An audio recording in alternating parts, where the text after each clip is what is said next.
ॐ नमः सिद्धेभ्यः।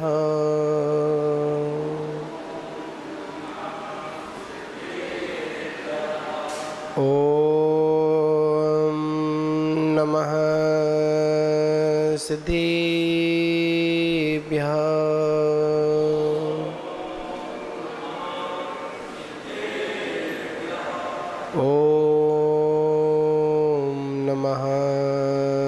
सिद्धेभ्यः।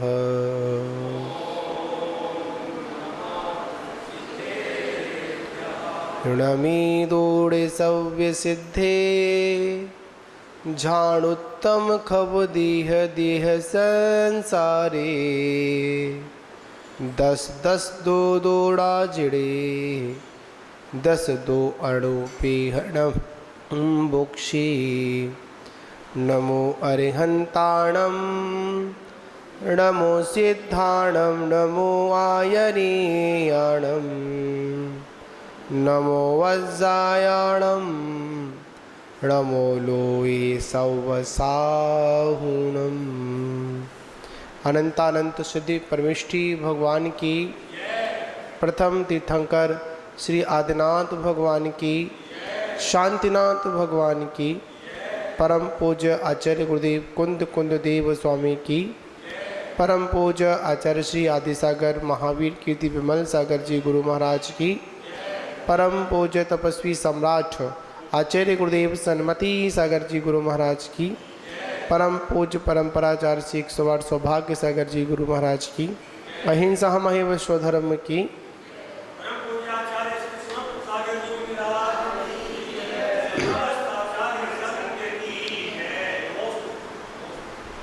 मान बाबू,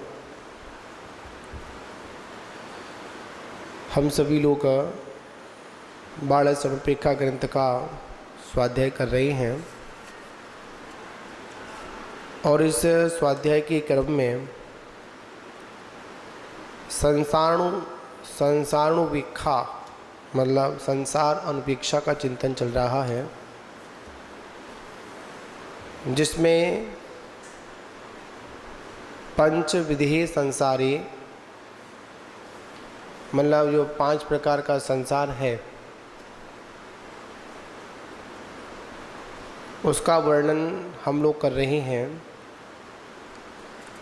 जिसमें पूर्व में हम लोगों ने द्रव्य परावर्तन और क्षेत्र परावर्तन की हम लोगों ने चर्चा की। द्रव्य क्षेत्र, अब आता है काल। आचार्य भगवंत कह रहे हैं, इस जीव ने अवसर्पणी और उत्सर्पणी काल की समस्त समयावलियों में अनेक बार जन्म लिया। ये बहुत सूक्ष्म विषय है। मतलब एक अपसरणी और एक उत्सर्पणी, 2 काल, और यह दोनों काल के जितनी भी जो समयावली एक समय से लेकर अंत तक, ऐसी उन समयावलियों में एक बार नहीं जाने कितनी बार जन्म और मरण किया। समझे ना? और जन्म और मरण करने के बाद जो जो इसने दुख भोगा उसका नाम है काल परिवर्तन। एक व्यवहार काल होता है, व्यवहार काल में घंटा घड़ी के माध्यम से जान लेते हैं, पर एक यहाँ पर आचार्य बता रहे हैं कि जो उत्सर्पणी और अपसर्पणी काल होता है, एक काल 10 कोड़ा कोड़ी सागर का। कितना? 10 कोड़ा कोड़ी सागर का। और उतना ही 10 कोड़ा कोड़ी सागर का। सूरज जैसे 12 से 6 तक गिरावट रहती है, और फिर 12 से ऊपर नहीं 6 से ऊपर 12 तक क्या होता है, एक तरफ पतन होता है तो दूसरी तरफ इसका उत्थान भी होता है।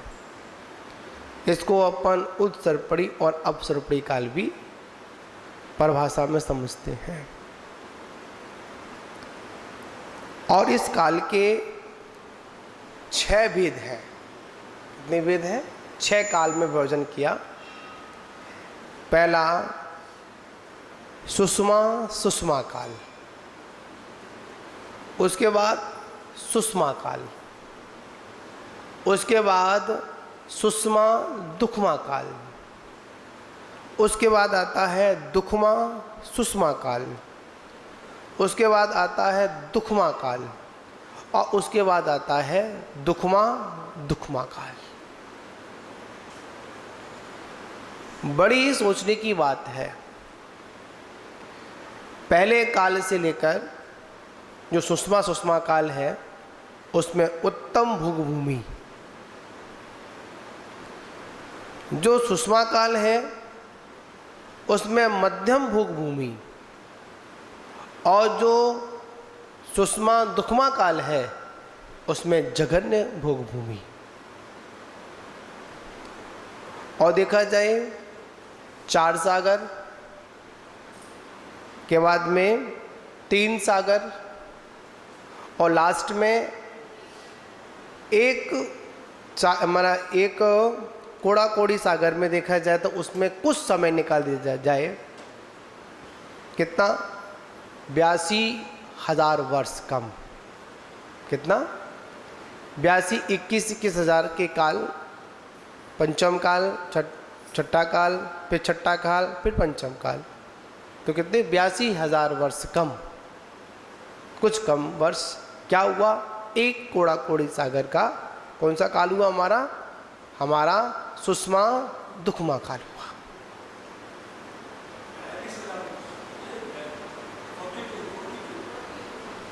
हाँ 42, हाँ उसमें अपन उसको जोड़ गए अपन 82,000, मतलब 42,000 वर्ष कम, 21,000 कम करने के बाद हम उसको पूरा जोड़ के चल रहे थे। चौथा काल कब लगेगा उसमें थोड़ी सी बोलने में मिस्टेक हुई, ठीक है ना। तो इस प्रकार का कौन सा काल है अपना? 21,000 का ये पंचम काल, और 21,000 का हमारा छठा काल। देखिए इतनी पर्यायों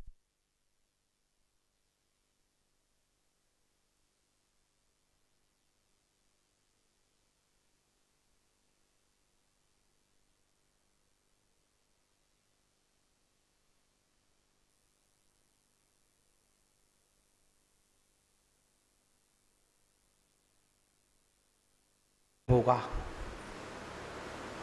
क्या नहीं होगा? मानते हैं कि भोग भूमि में सारी व्यवस्थाएं अनुकूल थी, पर आत्म साधना का साधन उपलब्ध नहीं था। चतुर्थ काल में ही यह जीव भरत और ऐरावत क्षेत्र से मोक्ष को प्राप्त करता है।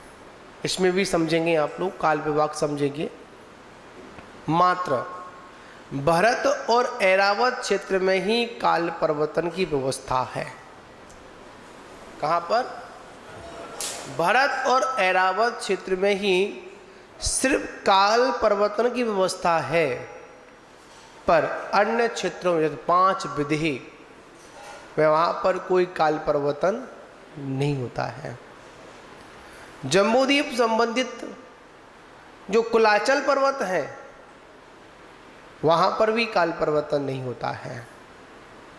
देवकुरु उत्तर कुरु भूमियाँ हैं, वहाँ पर भी काल परिवर्तन। विदेश क्षेत्र में जो 32 नगरियाँ हैं उन 32 नगरियों में ही सिर्फ काल परिवर्तन व्यवस्था नहीं है, उसके साथ साथ उसमें विदेश क्षेत्र में देवकुरु और उत्तर कुरु भूमियाँ हैं, वहाँ पर भी क्या है? वहाँ पर भी काल व्यवस्था जैसी है वैसी की वैसी रहती, वहां पर उत्तम भूमि है। महान बाबू, इस पंचम काल में हम लोगों का जन्म हुआ, ये बड़ा दुस्मा काल है। आप लोग पढ़ते हो कि पंचम काल महा दुखदाई, धर्म कर्म भूले सब भाई।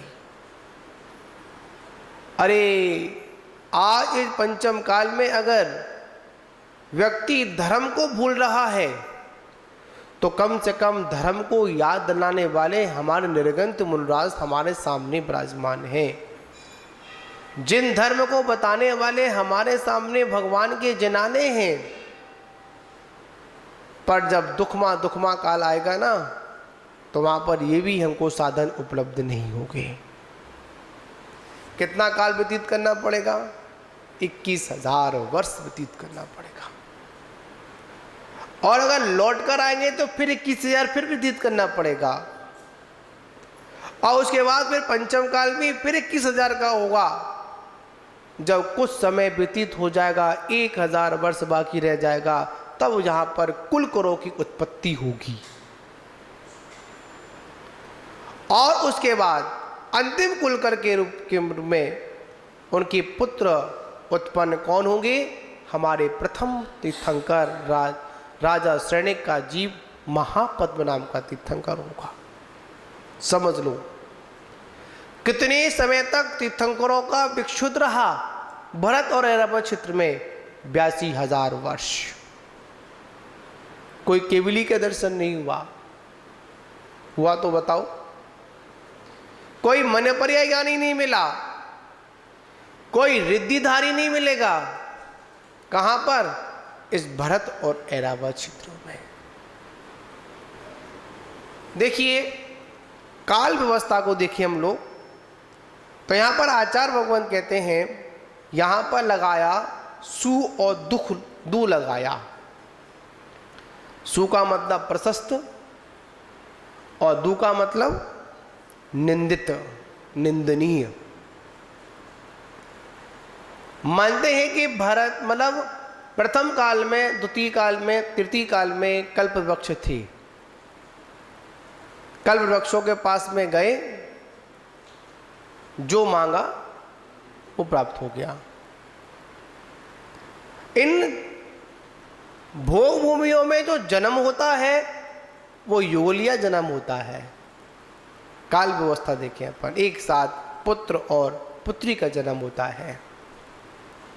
वह भोग भूमि के जीव जिनको आर्य और आर्या बोलते हैं, वह अपने बच्चे का मुख भी नहीं देख पाते हैं। एक को छींक से, एक को जमाई से उनकी मृत्यु हो जाती है। अब मृत्यु हो गई, जन्म देते ही मृत्यु हुई, तो बिना माँ बाप के पूरा जीवन व्यतीत हुआ। ना कोई पालन पोषण करने वाला है, ना कोई वस्त्र पहनाने वाला है, ना कोई देने वाला है। फिर भी वो बच्चे कैसे हो जाते हैं? बड़े हो जाते हैं। और बड़े हो जाने के बाद क्या करते हैं? अपनी आयु को वहाँ पर व्यतीत करते हैं। विचार करिए, सोचिए, ऐसे ऐसे स्थानों पर हम लोगों ने जन्म लिया है। क्या लिया है? ऐसे ऐसे स्थानों पर क्या किया है? हम लोगों ने जन्म लिया है। ऐसे ऐसे काल में जन्म लिया है जिस काल में सुख भी था और दुख भी था।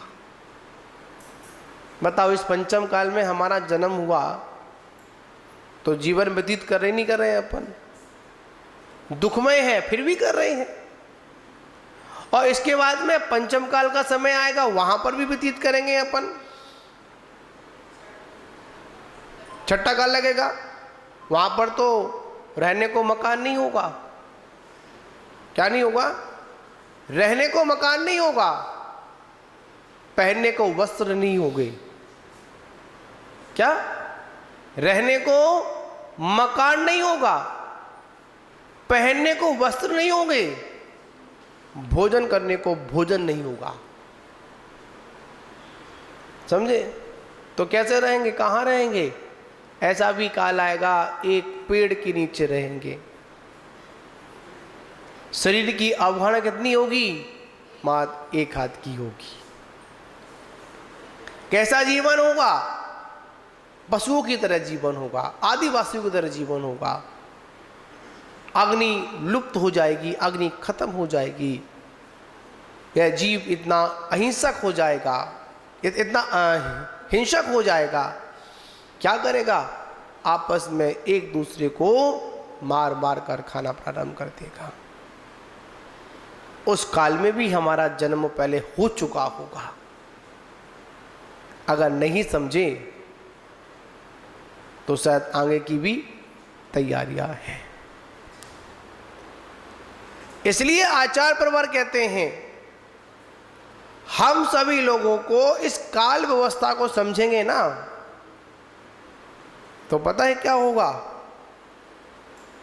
समझ में आएगा कि हमने अपना समय ऐसे कैसे व्यतीत किया। देखिए, जब थोड़ा सा दुख आ जाता है, संकट आ जाता है, हमारे मन में क्या भाव पैदा हो जाते हैं? अरे इस पर्याय को छोड़ो, ये समय खराब है। अरे भाई, इस समय में अगर हमने समय का सदुपयोग नहीं किया, इस काल व्यवस्था को नहीं समझा, तो समझ लेना कि इससे भी भयानक समय आगे आने वाला है। क्योंकि धर्म का जहां जहां अभाव होता है, जैसे ही धर्म का अभाव होता चला जाता है, वैसे ही अधर्म अपना साम्राज्य क्या करता है? स्थापित करता है। और याद रखना, अधर्म का जब साम्राज्य चलता है ना, तो वहां पर हमारी सबसे पहले बुद्धि ही भ्रष्ट होती है। क्या भ्रष्ट होती है? बुद्धि भ्रष्ट होती है। लोग कहते हैं कि इस पंचम काल में मोक्ष नहीं है। क्या नहीं है? मोक्ष नहीं है। कहां से? भरत और ऐरावत चित्र से। लोग कहते हैं कि मोक्ष का द्वार बंद हो चुका है। नहीं, मोक्ष का द्वार कभी भी बंद नहीं होता है। आज भी 6 महीने में 608 जीव कहां जाते हैं? मोक्ष जाते हैं। कहां से? पंच विधि भूमियों से जीव मोक्ष जाते हैं। और 508 जीव ही नहीं, 608 जीव ही नित्य निगोद से निकलते हैं और वो त्रिश पर्याय को प्राप्त करते हैं। आप समझिए, राशि की बात करें, एक अक्षय अनंत जीव राशि होती है, संख्या। कितने भी निगोदियां से, निगोद की पर्याय से कितने भी जीव निकल आए, फिर भी वो निगोद कम नहीं होता है। बोले काल अनंत निगोद मझार। कहां पर व्यतीत किया काल निगोद में? काल निगोद में ये जीव अनंत काल तक क्या करता रहा? पर भ्रमण करता रहा। वहां तो कुछ नहीं था, काल व्यवस्था थी ना, काल के सहारे चलता रहा। ये काल है ना, अति बलवान है। ये समय है ना, किसी की द्वारा रुकता नहीं है। कोई ये पूछे कि हम समय को रोक लेंगे, पर नहीं, समय को तो कोई भी नहीं रोक सकता है। समय के साथ में हम लोगों को चलना पड़ता है, पर समय कभी हमारे साथ में नहीं चलता है। जो गुजर गया समय, वो गुजर गया, फिर पुनः वापस लौटकर वो समय आता भी नहीं है। क्यों नहीं आता? जो समय निकल गया सो निकल गया। आचार्य परमेश्वर यहाँ कहते हैं कि वर्तमान में जो काल परावर्तन है वह अवसरपणी काल है। कौन सा काल है? अवसरपणी। जो वर्तमान में हम लोग रह रहे हैं वो कौन से काल में रह रहे हैं अपन? अवसरपणी का मतलब गिरता हुआ काल। 12 से 6 तक सुई गिरती है, उसे क्या बोलते हैं अपन? अपसर्पणी काल बोलते हैं। इसकी शुरुआत सुख से होती है और अंत दुख से होता है। और जो उत्सर्पणी होता है उसकी शुरुआत दुख से होती है और अंत कहाँ होता है? सुख में होता है। अपसर्पणी के अनुसार पहला काल सुषमा सुषमा काल है, छठा काल दुखमा दुखमा काल है। और अगर उत्सर्पणी देखेंगे तो पहला काल दुखमा दुखमा है और छठा काल सुषमा सुषमा है, गिरने की अपेक्षा और उठने की अपेक्षा। इसका प्रमाण 10 कोड़ा कोड़ी सागर है। कितना है? 10 कोड़ा कोड़ी सागर है। आचार्य परमेष्ठी कहते हैं, सोचने वाली विचार करने वाली बात है।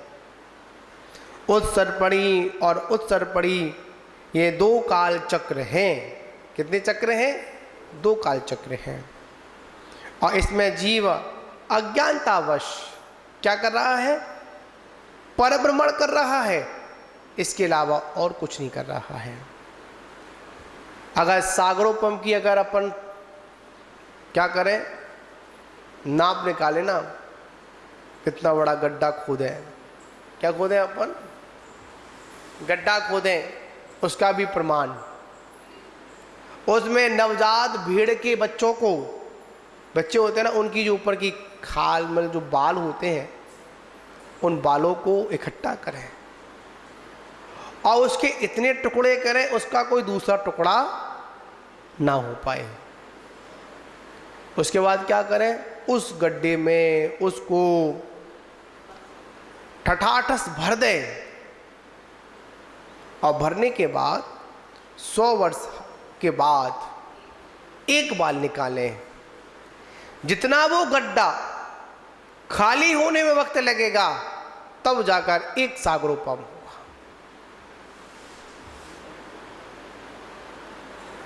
ये एक उपमा बताई, उपमा के अनुसार है। तब जाकर क्या होगा? एक सागरोपम। ऐसे कितने हैं? 10 कोड़ा कोड़ी।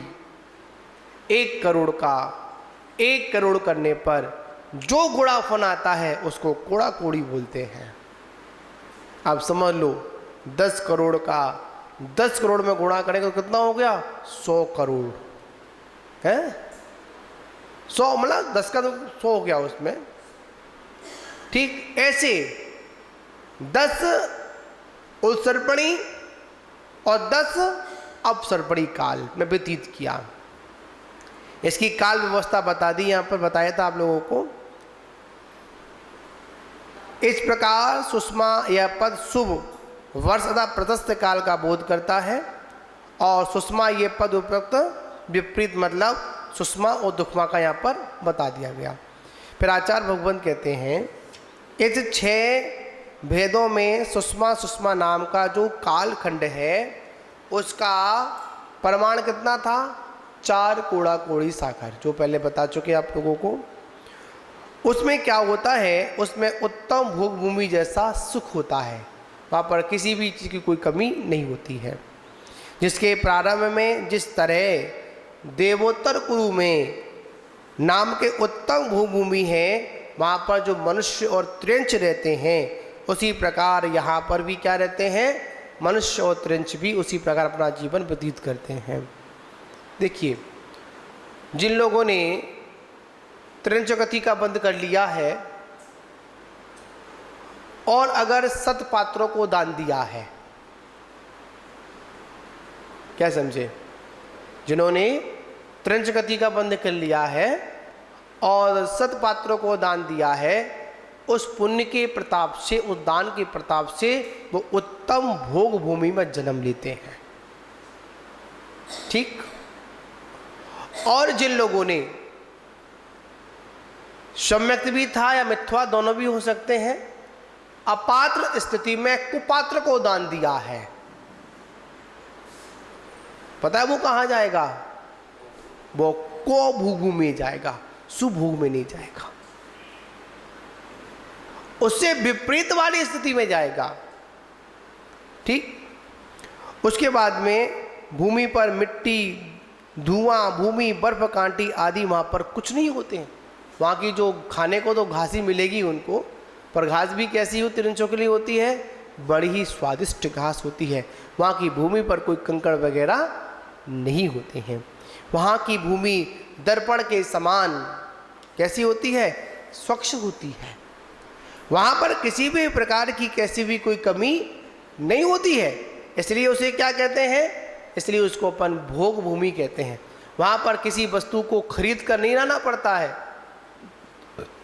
वहाँ पर कोई व्यवसाय नहीं करता है, वहाँ पर कोई दुकान नहीं होती है, वहाँ पर तो कल्प वृक्ष होते हैं, भोजनांग, वस्त्रांग नाम के होते हैं।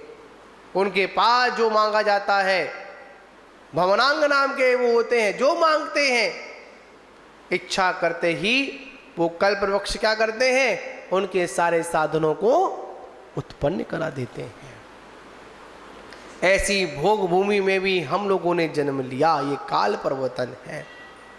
वहां से निकले एक एक समय को देखते हुए, एक एक समयावली, एक एक क्रम को लेकर चले ना, तब जाकर हमारा वो काल परिवर्तन हुआ। पहले काल में प्रथम दिन से लेकर और छठम काल के अंतिम समय तक एक एक समयावली को हमने एक बार नहीं अनेक बार होगा, उसको क्या कहते हैं अपन, उसको अपन काल परिवर्तन कहते हैं। तो महान बाबू, हम सभी लोगों को यहाँ पर यही समझना है, अपन जब काल की बात करें और इसमें एक हुंडा अपसर्पणी काल भी आता है, कोड़ में भी खाज का काम करता है। क्या करता है, एक तो अपना चल ही रहा है, अब अपसर्पणी चल रहा है, इसमें क्या लग गया, हुंडा अपसर्पणी काल लग गया। पता ही कैसा होता है, अनेक समय निकलने के बाद तब कहीं पर जाकर ये काल पड़ता है। आचार्यों ने बहुत सुंदर इसका एक उदाहरण दिया, जिस प्रकार किसी के खाज हो रही हो, नहीं किसी को कोड़ हो रहा हो, उसमें क्या हो जाए, खुजली और हो जाए तो कितना दुखदायी होता है। याद रखना, ये जो हुंडा अपसर्पणी काल है ना, इसमें अनेक प्रकार के अपवाद देखने पड़ते हैं। ये भी काल व्यवस्था में है। हमारा जन्म तो हुआ, साथ में कौन से काल में हुआ, हुंडा में हो गया। कैसे कैसे देखने पड़ते हैं। उसमें कहा कभी भी तीर्थंकरों को क्या नहीं होता, मतलब तीर्थंकरों के पुत्रियां उत्पन्न नहीं होती। शलाका पुरुषों की गिनती में कोई भी कमी नहीं आती, इसमें कमी आती है। 3 पद के धारी हुए, गिनती कम हुई नहीं हुई, त्रिपृष्ठ भी हुआ, तीर्थंकर भी बने, है ना, ये सारी चीज़ इसमें आ जाती हैं। तीर्थंकरों के पुत्री नहीं होना, कभी भी चक्रवर्ती का चक्र रतन का मतलब देखा मान भंग नहीं होना, ठीक। तीर्थंकरों पर उपसर्ग नहीं होना, ग्रस्त अवस्था में तीर्थंकरों का धर्म उपदेश नहीं होना। धर्म उपदेश क्या, जो अपन राज व्यवस्था देखते हैं, किसी को उपदेश दिया, जैसे भगवान पार्श्वनाथ जी का आता है, प्रचलन में चलता है कि पार्श्वनाथ भगवान नाग नागिन को क्या किया, उपदेश दिया, संबोधन किया, ऐसा आता है। तीर्थंकरों पर उपसर्ग भी हुआ, कमठ के द्वारा उपसर्ग हुआ 3 तीर्थंकरों पर, सुपार्श्वनाथ, भगवान पार्श्वनाथ और भगवान महावीर स्वामी पर भी क्या हुआ, उपसर्ग हुआ, ठीक है ना। ये सारी चीजें किससे हैं, हुंडा अपसर्पणी काल से हैं। ठीक जैसे चतुर्थ काल में ही जन्म होना और चतुर्थ काल में ही मोक्ष होना। पर ऋषभदेव भगवान का जन्म कहाँ पर हुआ, तीसरे काल में हुआ, और कहाँ पर, तीसरे काल में ही मुक्ति की प्राप्ति हुई। इसलिए चतुर्थ काल के अगर प्रथम कोई तीर्थंकर हैं तो वो कौन है, हमारे अजितनाथ भगवान है, आदिनाथ भगवान नहीं। कि आदिनाथ भगवान का जन्म कहाँ हुआ था, तीसरे काल में ही संपन्न हुआ था। उसमें बहुत सारी स्थितियाँ होती हैं जहाँ पर क्या होता है। और एक बात, महत्वपूर्ण बात, कि यही एक हुंडा अपसर्पणी काल है जिसमें अन्य मतांतर हमको देखे जाते हैं, अन्य स्थानों पर मंदिर आदि भी देखे जाते हैं। पर वैसे देखा जाए आज भी भारत क्षेत्र में कहीं पर भी अन्य देवी देवताओं के मंदिर नहीं देखे जाते। वहाँ पर तो माँ जिनेंद्र भगवान के विशाल विशाल जनालय ही दिखाई देते हैं। ये सब क्या है? ये सब काल की व्यवस्था है। आचार्य भगवान कहते हैं हम सभी लोगों को इस काल के दुखों से क्या करना है? बचना है। और सबसे बड़ी बात यही है कि जितना हो सके हम अपने काल द्रव्य को, मतलब जो काल परावर्तन है, उसे क्या करें? अपन समझें। और जब तक हम काल परिवर्तन नहीं समझेंगे ना, जब तक हमारी बुद्धि में कुछ आने वाला नहीं है। तो काल परिवर्तन का छेदन कैसे होगा? कि जो काल हमको मिला है उस काल का क्या करें? हम लोग सदुपयोग करें, अपने जीवन को संभालें। तो महान बाबू, इसी के साथ अपन विराम लेते हैं। काल परिवर्तन को संपूर्ण किया, आगे क्या चलेगा? भव और भाव, है ना। इसका वर्णन तो बहुत लंबा है, पर अपन इसको पर शॉर्ट में ही समझने का प्रयास किया। तो यही है, एक काल से लेकर दूसरे काल तक जितनी भी समयावली है, उन समयावलियों में क्या करना? अनेकों बार जन्म और मरण को प्राप्त करना, ये काल परिवर्तन है। इसी के साथ विराम। जय बोलो शांतिनाथ भगवान की जय। उत्सर्पणी और उत्सर्पणी ये दो काल चक्र हैं। कितने चक्र हैं? दो काल चक्र हैं। और इसमें जीव अज्ञानतावश क्या कर रहा है? परभ्रमण कर रहा है, इसके अलावा और कुछ नहीं कर रहा है। अगर सागरोपम की अगर अपन क्या करें, नाप निकाले ना, कितना बड़ा गड्ढा खोदें, क्या खोदें अपन? गड्ढा खोदें, उसका भी प्रमाण, उसमें नवजात भेड़ के बच्चों को, बच्चे होते हैं ना, उनकी जो ऊपर की खाल मतलब जो बाल होते हैं, उन बालों को इकट्ठा करें और उसके इतने टुकड़े करें उसका कोई दूसरा टुकड़ा ना हो पाए। उसके बाद क्या करें? उस गड्ढे में उसको ठठाठस भर दें और भरने के बाद 100 वर्ष के बाद एक बाल निकालें। जितना वो गड्ढा खाली होने में वक्त लगेगा, तब जाकर एक सागरोपम होगा।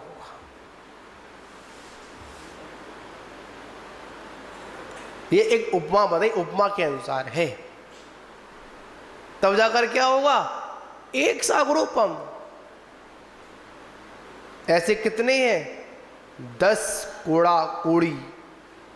1 करोड़ का 1 करोड़ करने पर जो गुणाफन आता है उसको कोड़ा कोड़ी बोलते हैं। आप समझ लो, 10 करोड़ का 10 करोड़ में गुणा करेंगे तो कितना हो गया? 100 करोड़ है।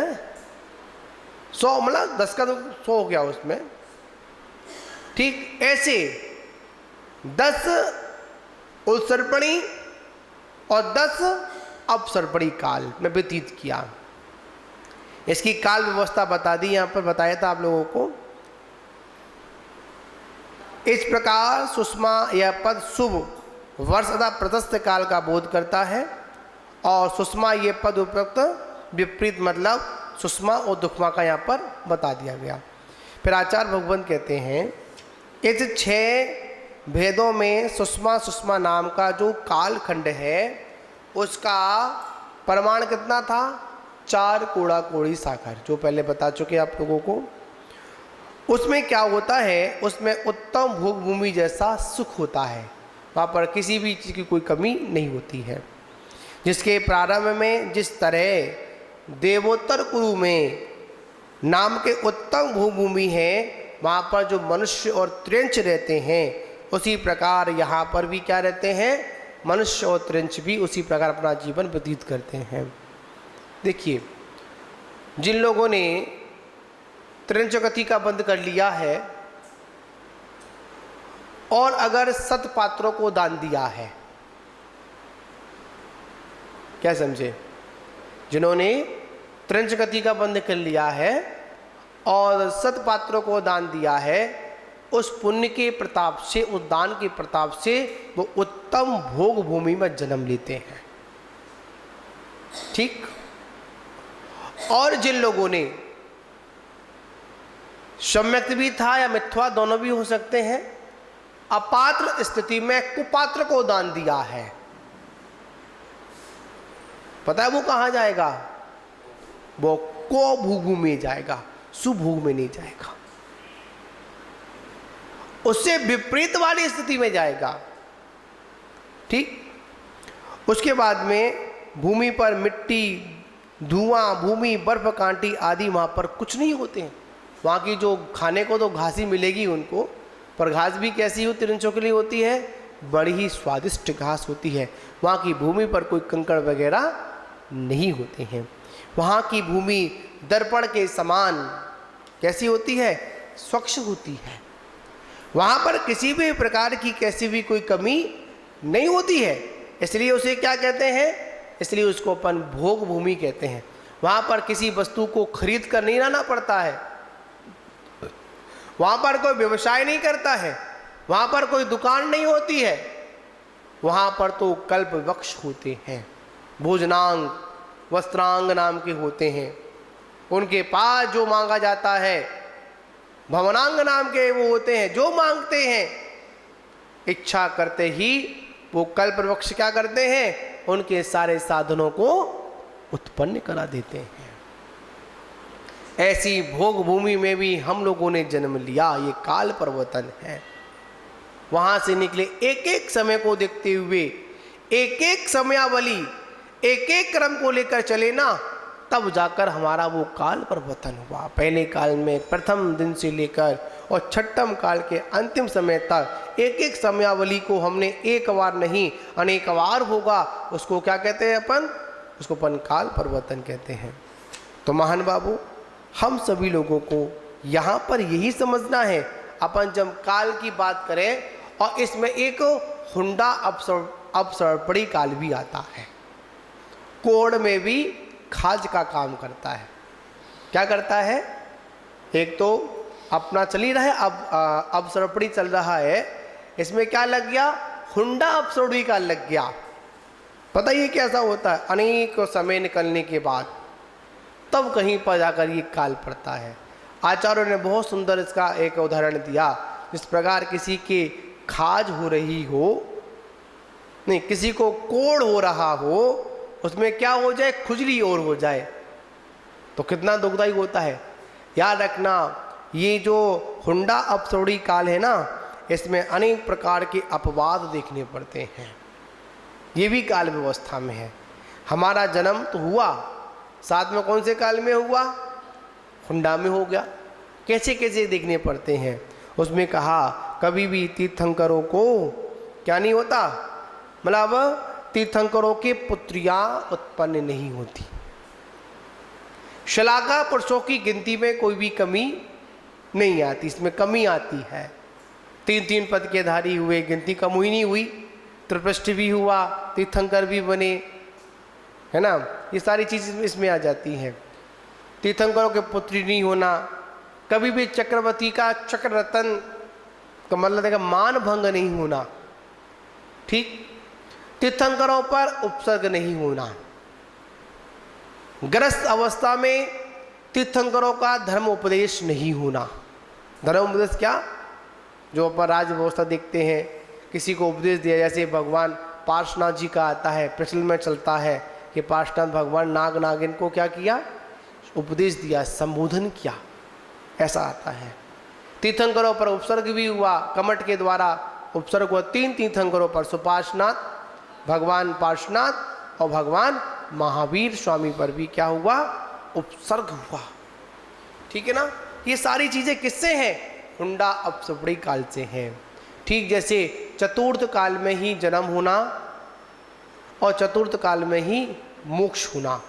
पर शवदेव भगवान का जन्म कहाँ पर हुआ? तीसरे काल में हुआ। और कहाँ पर? तीसरे काल में ही मुक्ति की प्राप्ति हुई। इसलिए चतुर्थ काल के अगर प्रथम कोई तीर्थंकर हैं तो वो कौन है? हमारे अजितनाथ भगवान है, आदिनाथ भगवान नहीं। आदिनाथ भगवान का जन्म कहाँ हुआ था? तीसरे काल में ही संपन्न हुआ था।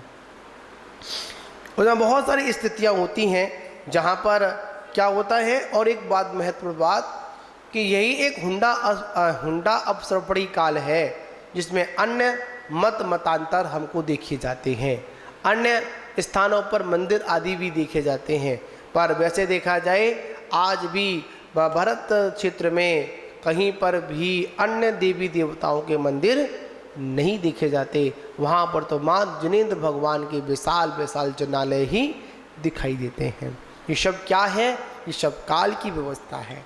आचार्य भगवान कहते हैं हम सभी लोगों को इस काल के दुखों से क्या करना है? बचना है। और सबसे बड़ी बात यही है कि जितना हो सके हम अपने काल द्रव्य को, मतलब जो काल परावर्तन है, उसे क्या करें? अपन समझें। और जब तक हम काल परिवर्तन नहीं समझेंगे ना, जब तक हमारी बुद्धि में कुछ आने वाला नहीं है। तो काल परिवर्तन का छेदन कैसे होगा? कि जो काल हमको मिला है उस काल का क्या करें? हम लोग सदुपयोग करें, अपने जीवन को संभालें। तो महान बाबू, इसी के साथ अपन विराम लेते हैं। काल परिवर्तन को संपूर्ण किया, आगे क्या चलेगा? भव और भाव, है ना। इसका वर्णन तो बहुत लंबा है, पर अपन इसको पर शॉर्ट में ही समझने का प्रयास किया। तो यही है, एक काल से लेकर दूसरे काल तक जितनी भी समयावली है, उन समयावलियों में क्या करना? अनेकों बार जन्म और मरण को प्राप्त करना, ये काल परिवर्तन है। इसी के साथ विराम। जय बोलो शांतिनाथ भगवान की जय।